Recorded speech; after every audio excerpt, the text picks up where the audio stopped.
నమస్కారం. NSTV news కి స్వాగతం. హెడ్లైన్ చూద్దాం.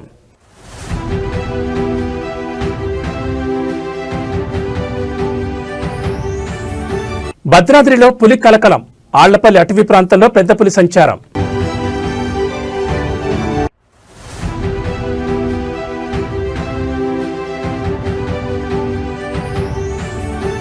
Amaravati to quantum valley. ప్రపంచ ఐటీ పట్టణంలో మెరవనున్న ఏపీ రాజధాని.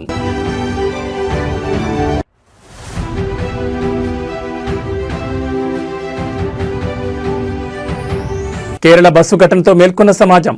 అసభ్య ప్రవర్తనపై ధైర్యంగా స్పందించిన మహిళా ప్రయాణికురాలు.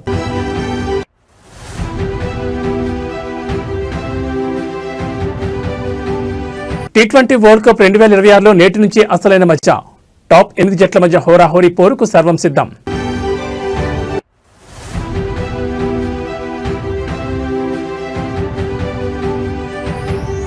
తెలుగు రాష్ట్రాలకు వాతావరణ శాఖ కీలక హెచ్చరిక. నేడు అల్పపీడనంగా మారనున్న ఉపరితల ఆవర్తనం. ఇక వివరాలు చూస్తే భద్రాద్రి కొత్తగూడెం జిల్లాలో పెద్ద పులి కలకలం సృష్టిస్తోంది. జిల్లాలోని ఆళ్లపల్లి అటవీ ప్రాంతంలో పులి సంచరిస్తుండటంతో స్థానిక ప్రజలు తీవ్ర భయాందోళనకు గురవుతున్నారు. గత కొన్ని రోజులుగా అటవీ సరిహద్దు గ్రామాల్లో ఏదో జంతువు సంచరిస్తోందని ప్రచారం జరుగుతుండగా తాజాగా పులి పాదముద్రలు లభ్యం కావడంతో అది పెద్ద పులి అధికారులు నిర్ధారించారు. ఆళ్లపల్లి మండలంలోని అటవీ పరిసర ప్రాంతాల్లో పెద్ద పులి పాదముద్రలను అటవీ శాఖ అధికారులు గుర్తించారు.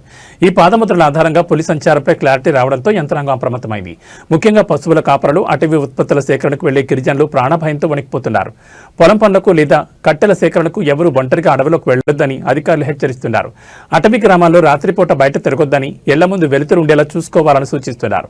పశువులను అడవిలోకి మేతకు పంపించొద్దని కోరుతున్నారు. ప్రస్తుతం అటవీ శాఖ అధికారులు రంగంలో దిగారు. పులి కదలికలను కనిపెట్టేందుకు ట్రాప్ కెమెరాలను ఏర్పాటు చేసే ఆలోచనలో ఉన్నారు. పులి ఎటువైపు నుంచి వచ్చింది, ఏ దిశగా వెళ్తుందనే అంశాలపై నిరంతరం నిఘా ఉంచారు. ఒకవేళ పులి ఎక్కడైనా కనిపిస్తే వెంటనే అధికారులకు సమాచారం ఇవ్వాలని, అంతేకాని దాన్ని రెచ్చగొట్టే ప్రయత్నాలు చేయొద్దని స్పష్టం చేస్తున్నారు. జిల్లా యంత్రాంగం తీసుకుంటున్న చర్యలతో ప్రజలు కొంత ధైర్యంగా ఉన్నా పులి ఎప్పుడు ఎటువైపు నుంచి వస్తుందో అన్న ఆందోళన మాత్రం నెలకొంది.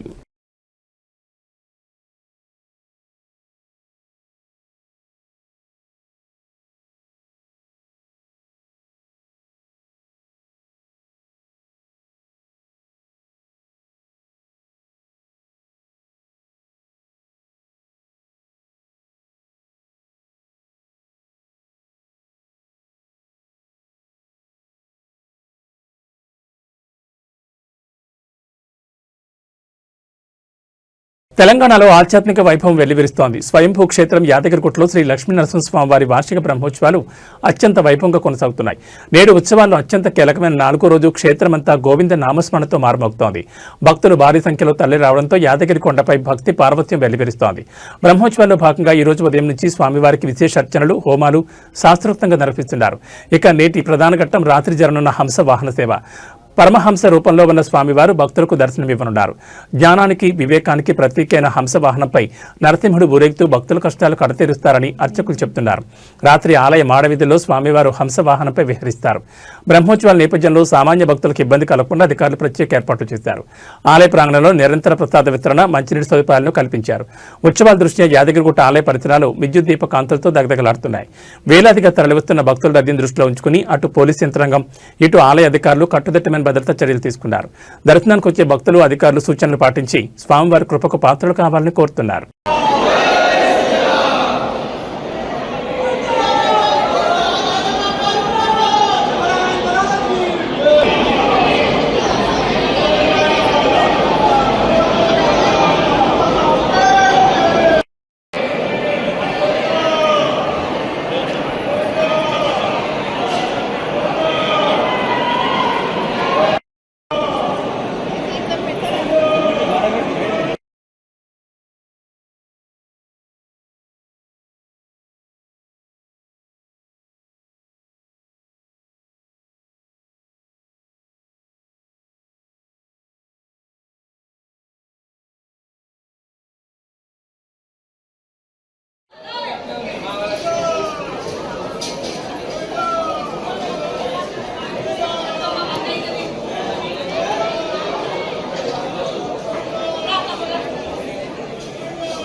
Hyderabad Nampally state forensic science ల్యాబొరేటరీలో జరిగిన భారీ అగ్ని ప్రమాదం కేసులో షాకింగ్ నిజాలు వెలుగులోకి వచ్చాయి. ఈ ప్రమాదంపై దర్యాప్తు చేపట్టిన నాగ్పూర్ నిపుణుల బృందం కీలక నివేదికను సమర్పించింది. అగ్ని ప్రమాదంలో దగ్ధమైన వేలాది ఫైళ్లను తిరిగి పునరుద్ధరించడం అసాధ్యమని నిపుణులు తేల్చి చెప్పారు. ఇది రాష్ట్ర వ్యాప్తంగా పెండింగ్లో ఉన్న వందలాది క్రిమినల్ కేసులపై తీవ్ర ప్రభావం చూపే అవకాశం కనిపిస్తోంది. నాంపల్లి ఫోరెన్సిక్ ల్యాబ్లో జరిగిన ప్రమాదంపై లోతైన విచారణ జరిపిన నాగ్పూర్ బృందం ల్యాబ్లోని కీలక విభాగాల్లో జరిగిన నష్టాన్ని అంచనా వేసింది. సుమారు 1100కు పైగా అత్యంత కీలకమైన కేసు ఫైళ్లు మంటలో పూర్తిగా కాలిపోయాయి. డిజిటల్ డేటా మాత్రమే కాకుండా భౌతికంగా ఉన్న రికార్డులు కూడా పూర్తిగా కాలిపోవడంతో వాటిని తిరిగి సేకరించడం సాధ్యం కాదని నిపుణులు స్పష్టం చేశారు. హత్యలు, దోపిడీలు, డ్రగ్స్ మరియు ఇతర సెన్సేషనల్ కేసులకు సంబంధించిన ఫోరెన్సిక్ ఆధారాలు ఈ ఫైళ్లలో ఉన్నాయి. ఇప్పుడు అవి లేకపోవడంతో నిందితులకు శిక్ష పడడం కష్టతరమనే ఆందోళన వ్యక్తమవుతోంది. ఫోరెన్సిక్ నివేదికలే కోర్టులో ప్రధాన ఆధారాలుగా నిలుస్తాయి. అటువంటి కీలక డేటా మాయమవ్వడం న్యాయ వ్యవస్థకు పెద్ద సవాలుగా మారింది. నాగపూర్ బృందం ఇచ్చిన ఈ నివేదికతో ఇప్పుడు తదుపరి చర్యలు ఎలా ఉంటాయనేది ఉత్కంఠగా మారింది. పోలీసులు ఇప్పుడు ప్రత్యామ్నాయ ఆధారాల కోసం ప్రయత్నిస్తున్నప్పటికీ 1100 ఫైళ్ల డేటా రికవరీ కాకపోవడం తీరని లోటుగా మారుతోంది.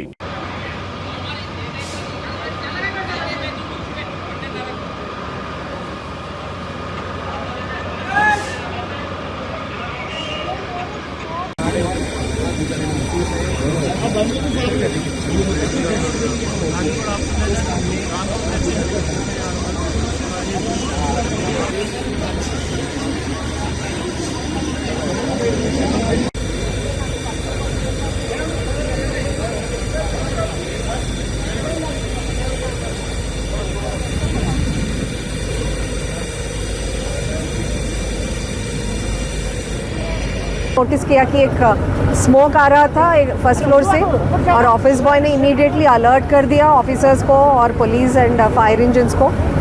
ये नामपल्ली पीएस लिमिट्स के अंदर आता है, तो नामपल्ली पीएस बाजू में ही है, तो इमीडिएटली पुलिस वाले आए और Hydraa then DRF fire engines water supply everything was immediately सब अरेंज हो गए हैं और फायर कंटेन करने के लिए सारा कोशिश कर दिया और अभी तक तो ये कंट्रोल में आ गया।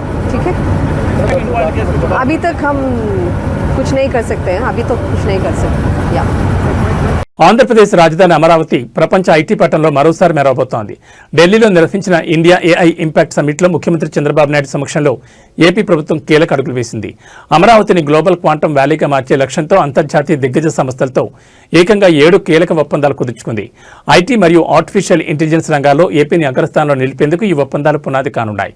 ఈ సమ్మిట్లో ప్రధానంగా అంతర్జాతీయ ఐటీ దిగ్గజం ఐబీఎంతో కుదుర్చుకున్న ఒప్పందం అత్యంత ప్రాధాన్యత సంతరించుకుంది. అమరావతిలో క్వాంటం కంప్యూటింగ్ మరియు ఏఐ రీసెర్చ్ సెంటర్ల ఏర్పాటుకు ఈ సంస్థ సహకరించనుంది. కేవలం ఐబీఎం మాత్రమే కాకుండా మరో 6 ప్రముఖ సంస్థలు ఏపీలో పెట్టుబడి పెట్టేందుకు నైపుణ్యాభివృద్ధికి ముందుకొచ్చాయి. అత్యాధునిక సాంకేతిక పరిజ్ఞానంతో అమరావతిని క్వాంటం హబ్గా అభివృద్ధి చేయడం, రాష్ట్ర వ్యాప్తంగా ఆర్టిఫిషియల్ ఇంటెలిజెన్స్ రంగంలో యువతకు శిక్షణ ఇచ్చేందుకు ప్రత్యేక అకాడమీల ఏర్పాటు, ఈ 7 ఒప్పందాల ద్వారా రాబోయే కాలంలో వేలాది మంది టెక్ నిపుణులకు ఉన్నత స్థాయి ఉద్యోగ అవకాశాలు లభించనున్నాయి. పాలనలో ఏఐని ఉపయోగించి ప్రజలకు మరింత వేగంగా సేవలందించడం, గతంలో హైదరాబాద్ను ఐటీ హబ్గా మార్చిన విజనరీ లీడర్ చంద్రబాబు నాయుడు ఇప్పుడు అమరావతిని క్వాంటం వ్యాలీగా తీర్చిదిద్దేందుకు వేగంగా పావులు కదుపుతున్నారు. ఈ ఒప్పందాలు కేవలం కాగితాలకే పరిమితం కాకుండా త్వరితగతిన కార్యరూపం దాల్చేలా ప్రభుత్వం ప్రణాళికలు సిద్ధం చేసింది. ప్రపంచ స్థాయి టెక్నాలజీ కంపెనీలు అమరావతి వైపు చూస్తుండటంతో ఏపీ భవిష్యత్ సరికొత్త మలుపు తిరగబోతోంది.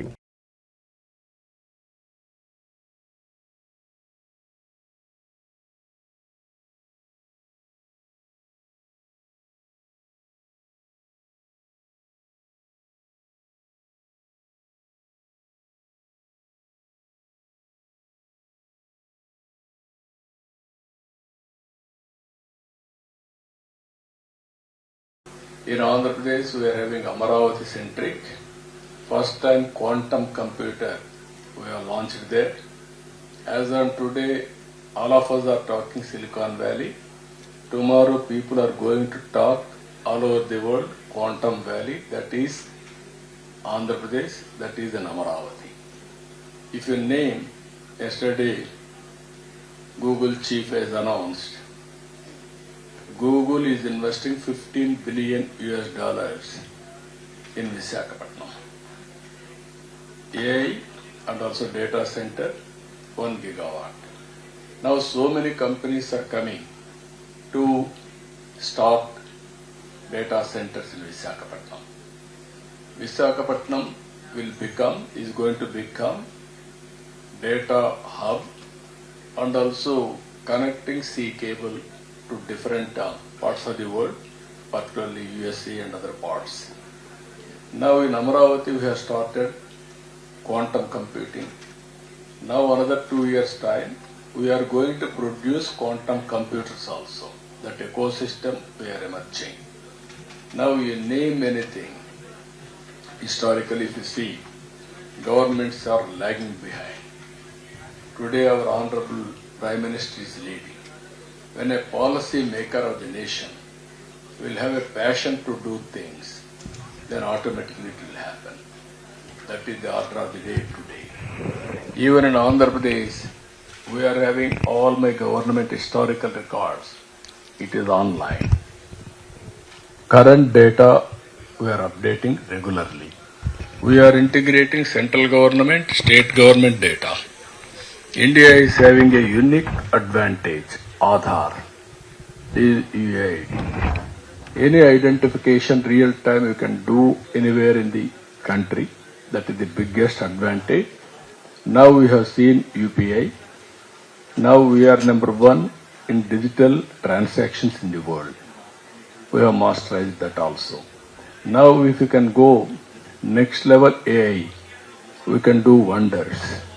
పల్నాడు జిల్లాలో నేడు అభివృద్ధి పండుగ నెలకొంది. ముఖ్యమంత్రి చంద్రబాబు నాయుడు నేడు వినుకొండ నియోజకవర్గంలో పర్యటిస్తున్నారు. రాష్ట్ర వ్యాప్తంగా ప్రతిష్టాత్మకంగా చేపట్టిన స్వచ్ఛాంధ్ర స్వర్ణాంధ్ర కార్యక్రమంలో భాగంగా పలు అభివృద్ధి పనులకు ఆయన శ్రీకారం చుట్టనున్నారు. జిల్లా యంత్రాంగం మరియు స్థానిక ఎమ్మెల్యే జీవీ ఆంజనేయుల ఆధ్వర్యంలో సీఎం పర్యటనకు భారీ ఏర్పాట్లు జరిగాయి. వినుకొండల రోడ్ల అభివృద్ధి పనులతో పాటు యువతకు ఉపాధి కల్పించే ఉద్దేశంతో నైపుణ్యాభివృద్ధి కేంద్రానికి సీఎం శంకుస్థాపన చేయనున్నారు. స్వచ్ఛాంధ్ర మిషన్లో భాగంగా స్వచ్ఛ రథాన్ని జెండా ఊపి ప్రారంభించనున్నారు. నరసరావుపేట రోడ్లోని ఎన్ఎస్పీ గ్రౌండ్స్ లో ఏర్పాటు చేసిన ప్రజావేదిక బహిరంగ సభలో సీఎం ప్రసంగించనున్నారు. ప్రభుత్వ జూనియర్ కళాశాల మైదానంలో స్థానిక ప్రజల నుంచి నేరుగా వినతులు స్వీకరించి అక్కడికక్కడే పరిష్కార దిశగా అధికారులను ఆదేశించనున్నారు. అనంతరం వినుకొండలోని సామాజిక ఆరోగ్య కేంద్రాన్ని సీఎం సందర్శించి అక్కడ అందుతున్న వైద్య సేవలను స్వయంగా పర్యవేక్షించనున్నారు. ముఖ్యంగా బయోమెడికల్ వేస్ట్ మేనేజ్మెంట్ ప్రతినిధులతో ఆయన ముఖాముఖి నిర్వహించనున్నారు. పల్నాడు గడ్డపై అభివృద్ధిని పరుగులు తీయించడమే లక్ష్యంగా సీఎం ఈ పర్యటన కొనసాగుతోంది. సభానంతరం నియోజకవర్గ స్థాయి నేతలతో ప్రత్యేకంగా భేటీ పార్టీ మరియు ప్రభుత్వ కార్యక్రమాలపై దిశానిర్దేశం చేయనున్నారు.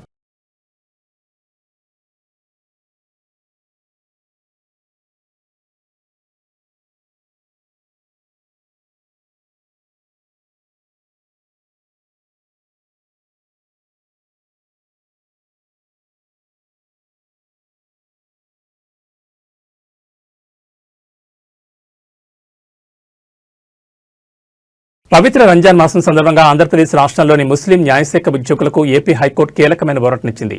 ఉపవాస దీక్షలు చేపట్టే సిబ్బంది సౌకర్యార్థం పనివేళ్లలో మార్పులు చేస్తూ హైకోర్టు రిజిస్ట్రార్ జనరల్ అధికారిక ఉత్తర్వులు జారీ చేశారు. ఈ నిర్ణయం పట్ల ముస్లిం ఉద్యోగుల నుంచి హర్షాతిరేకాలు వ్యక్తమవుతున్నాయి. రంజాన్ మాసంలో ముస్లిం సోదరులు కఠిన ఉపవాస దీక్షలు పాటిస్తారు. సాయంత్రం వేళలో ఇఫ్తార్ విందులు ప్రత్యేక ప్రార్థనల నేపథ్యంలో వారి సౌకర్యాన్ని దృష్టిలో ఉంచుకుని హైకోర్టు ఈ నిర్ణయం తీసుకుంది. రాష్ట్ర వ్యాప్తంగా ఉన్న జిల్లా న్యాయస్థానాల్లో పనిచేసే ముస్లిం సిబ్బంది అందరూ సాయంత్రం నిర్ణీత సమయం కంటే 1 గంట ముందుగానే కార్యాలయం నుంచి వెళ్లేందుకు అనుమతి లభించింది.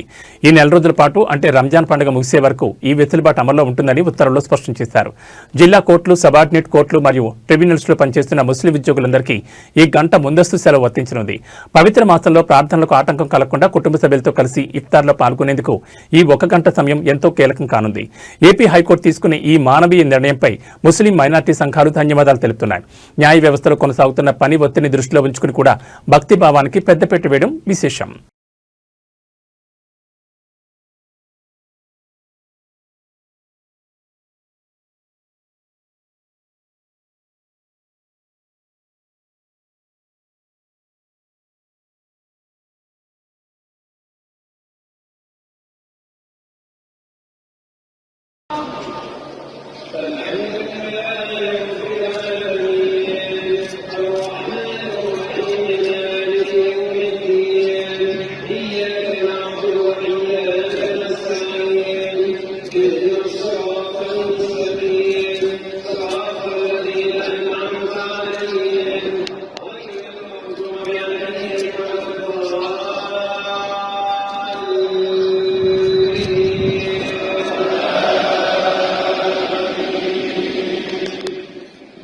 ఇటీవల కేరళ ప్రభుత్వ బస్సులో ఒక మహిళపై వృద్ధుడు అసభ్యంగా ప్రవర్తించిన ఘటన సోషల్ మీడియాలో ఎంతలా వైరల్ అయిందో మనందరం చూసాం.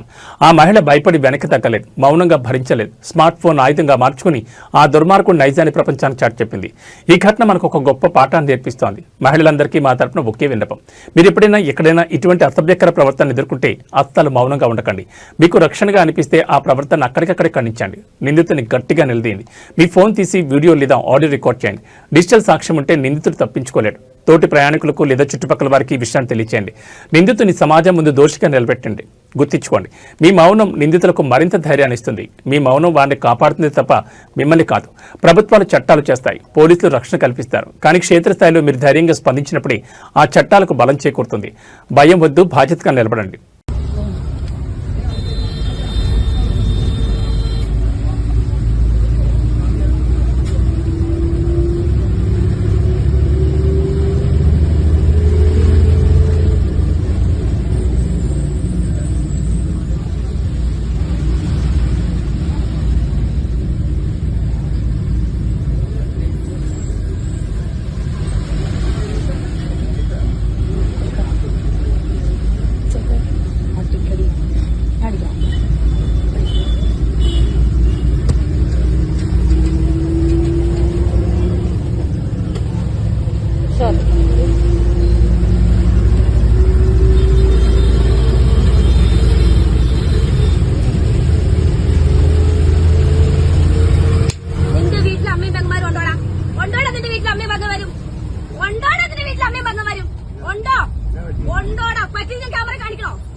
നിനക്കെന്റെ അനിത്ര തുറന്നോടാ വെള്ള കുപ്പഴം വെള്ളം ഉടുപ്പിട്ടോണ്ട് വന്ന് ഇവിടെ കോപ്പറം കാണിക്കല്ലേ കാണിക്കല്ലേടാ നീ നിനക്ക് കാണോ നിനക്ക് കാണോ തെളിവെടുത്ത് വെച്ചിട്ടാണ് ഞാൻ എടുക്കണേ സംസാരിക്കുന്നത്. അച്ഛന്റെ പ്രായമായി പോയി കേട്ടോ, ഇത്രയും കൊണ്ട് ഒതുക്കിക്കോ. ഞാൻ പറഞ്ഞേക്കാം, സൈക്കിളിൽ ഒരു പരിധി ഉണ്ടാ. നീ കേറ്റി എവിടെ കേട്ടു? നീ തുണി അയച്ചറിഞ്ഞോ നിനക്ക്? അയച്ചറിഞ്ഞോ നിനക്ക്? ചേട്ടന് പിന്നെ ഒരു പോയപ്പോ ശ്രദ്ധിച്ചില്ലേ? ഞങ്ങളെ ശ്രദ്ധിച്ചില്ലേ കേട്ടോ? ഏത് പബ്ലിക് ഫോം ആയാലും ഒരു സംസാരിക്കും സംസാരിക്കണം. പെണ്ണുങ്ങൾ വെറും ഊച്ചാലികളായി പോകും കേട്ടോടാ. നീ എന്താ വിചാരിച്ചേ? വെറുതെ വീട്ടിൽ അഴിച്ചു വിട്ടേക്കോണെന്നോ? തന്റെ ഉണ്ടായിട്ടല്ലേ എവിടെ സ്ഥലം പോണത്? സൈക്കിളിൽ പരിധിയുണ്ട്, കുറെ നേരായി. കൈ മെത്തയാണോ വെക്കാനായിട്ട്? മെത്തയാണോ? നിന്റെ അമ്മയ്ക്കുണ്ടോ? മെത്തയുണ്ടോ നിന്റെ അമ്മയ്ക്ക്? അതിന്റെ ഭാര്യയ്ക്കുണ്ടല്ലോ. നീ ഉറക്കെ കേട്ട് വീട്ടിൽ കൊണ്ട് വെച്ചിട്ടുണ്ടല്ലോ. ഉണ്ടാവും ചെല്ല്, അല്ലെങ്കിൽ മുടിപ്പിക്ക് ചെന്ന് മെത്ത. സൈക്കിളിൽ പരിധിയുണ്ട് മോനെ, അത് തള്ളയായാലും തന്തയാണെങ്കിലും. എന്ത് സോറി കാണിക്കേണ്ട? കാണിച്ചിട്ട് സോറി വയ്ക്കുന്നോ? പിന്നെ വന്ന കനാലുണ്ട്, വിട്ട് എറിയോ നിന്നെ വേണ്ടത് നീ കാണിക്കുന്ന പ്രവർത്തിക്ക്. ഇപ്പൊ ഞാനൊരു യൂട്യൂബറാ, ഞാൻ എത്ര വീഡിയോ ഇടട്ടെ? നീ അടിച്ചു നോക്ക. അല്ലാന്ന് പ്ലേ ബട്ടൺ കിട്ടൊരു യൂട്യൂബ് ചാനൽ ഞാനിപ്പോ ലൈവ് ഇട്ട ലക്ഷക്കണക്കിനാണ് ലൈവിൽ വരുന്നത്. ഞാൻ എന്നാണ് దేశవ్యాప్తంగా పెళ్లిళ్ల సీజన్ సందడి మొదలైంది. శుభకార్యాల వేళ బంగారం కొనుగోలు చేయాలనుకునే వారికి మార్కెట్ నుంచి మిశ్రమ వార్తలు అందుతున్నాయి. గత కొన్ని రోజులుగా పరుగులు పెట్టిన పసిడి ధరలు నేడు స్థిరంగా కొనసాగుతుండగా వెండి ధరల్లో మాత్రం స్వల్ప తగ్గుదల కనిపిస్తోంది. హైదరాబాద్ మార్కెట్లో నేడు బంగారం ధరలు నిలకడగా ఉన్నాయి. స్వచ్ఛమైన 24 క్యారెట్ల బంగారం ధర 10 గ్రాములకు 82,000 మార్కు వద్ద కొనసాగుతోంది. ఆభరణాల తయారీకి వాడే 22 క్యారెట్ల బంగారం ధర 10 గ్రాములకు 75,150 వద్ద ట్రేడ్ అవుతోంది. గత వారం రోజులుగా భారీగా పెరిగిన ధరలు ఇప్పుడు కాస్త స్థిమితపడడంతో కొనుగోలుదారులు ఊపిరి పీల్చుకుంటున్నారు. ఇక వెండి విషయానికి వస్తే బంగారం ధరలో కాకుండా వెండి ధరలు కాస్త దిగొచ్చాయి. పారిశ్రామికంగా డిమాండ్ తగ్గుముఖం పట్టడం మరియు అంతర్జాతీయ మార్కెట్ ప్రభావంతో వెండి ధరలో స్వల్ప తగ్గుదల కనిపిస్తోంది. ప్రస్తుతం హైదరాబాద్ లో కేజీ వెండి ధర సుమారు 1,01,000 నుంచి 1,02,000 మధ్యలో కొనసాగుతోంది. అంటే కిలోపై దాదాపు 1000 వరకు తగ్గుదల నమోదైంది. పెళ్లిళ్ల సీజన్ కారణంగా డిమాండ్ ఎక్కువగా ఉన్నప్పటికీ అంతర్జాతీయ మార్కెట్లో డాలర్ విలువ పెరగడం మరియు సెంట్రల్ బ్యాంకుల నిర్ణయాల వల్ల బంగారం ధరలు స్థిరంగా ఉన్నాయని విశ్లేషకులు చెబుతున్నారు. రాబోయే రోజుల్లో ధరలు మరింత పెరిగే అవకాశం ఉండడంతో శుభకార్యాల కోసం బంగారం కొనేవారు ఇప్పుడు ప్లాన్ చేసుకోవడం మంచిదని నిపుణులు సూచిస్తున్నారు. నేటి గోల్డ్ అండ్ సిల్వర్ రేట్స్ మీరు కొనుగోలు చేసే ముందు లైవ్ ధరలను మరోసారి చెక్ చేసుకోవడం మర్చిపోకండి.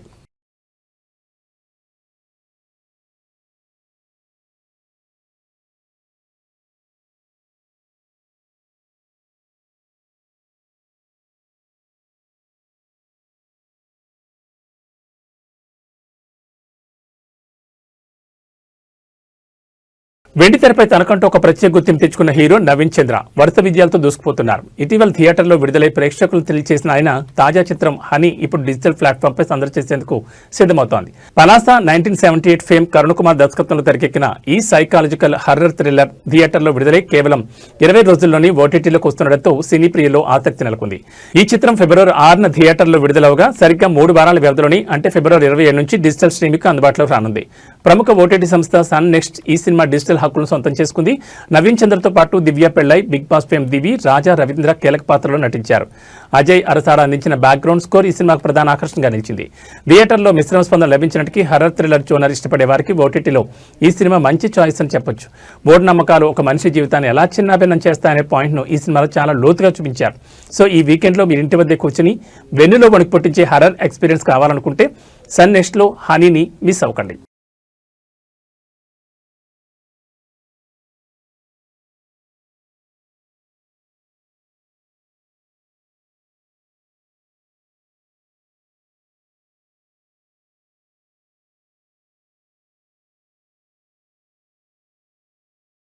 T20 వరల్డ్ కప్ 2026లో అసలైన మధ్య నేటి నుంచి మొదలవుతోంది. గ్రూప్ దశ ముగిసి ఇప్పుడు టాప్ 8 జట్ల మధ్య హోరాహోరీ పోరుకు రంగం సిద్ధమైంది.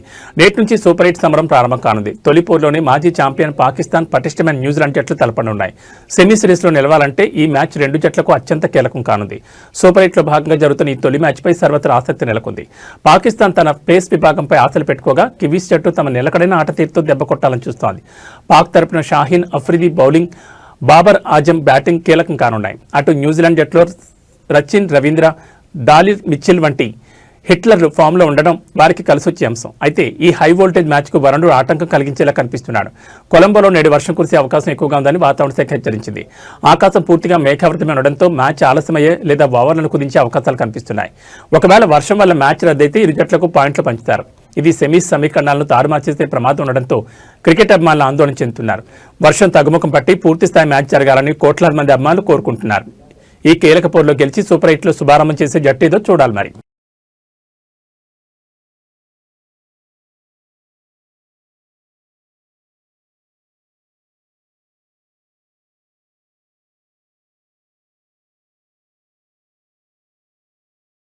తెలుగు రాష్ట్రాల ప్రజలకు వాతావరణ శాఖ కీలక హెచ్చరిక జారీ చేసింది. బంగాళాఖాతంలో ఏర్పడిన ఉపరితల ఆవర్తనం బలపడి నేడు అల్పపీడనంగా మారే అవకాశం ఉందని వాతావరణ కేంద్రం వెల్లడించింది.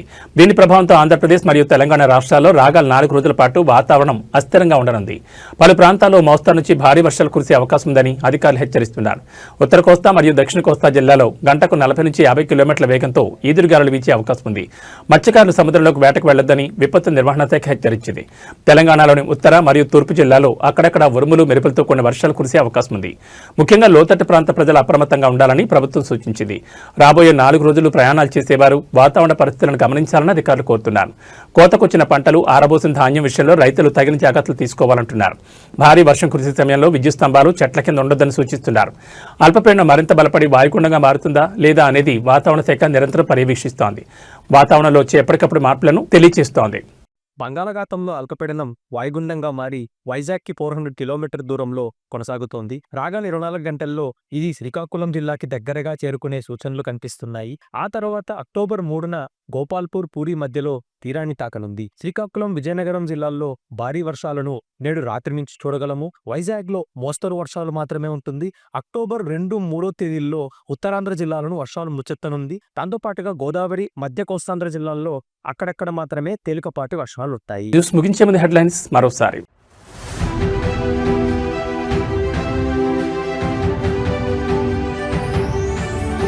భద్రాద్రిలో పులి కలకలం, ఆళ్లపల్లి అటవీ ప్రాంతంలో పెద్ద పులి సంచారం.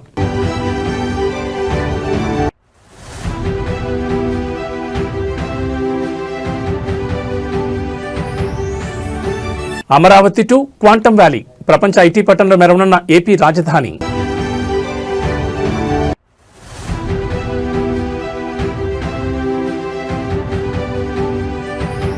కేరళ బస్సు ఘటనతో మేల్కొన్న సమాజం, అసభ్య ప్రవర్తనపై ధైర్యంగా స్పందించిన మహిళా ప్రయాణికురాలు.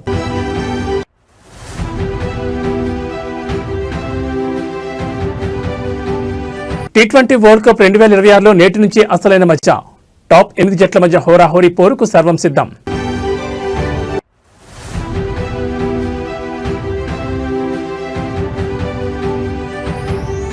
తెలుగు రాష్ట్రాలకు వాతావరణ శాఖ కీలక హెచ్చరిక. నేడు అల్పపీడనంగా మారనున్న ఉపరితల ఆవర్తనం. ఇవి బులెటిన్ విశేషాలు. నమస్కారం.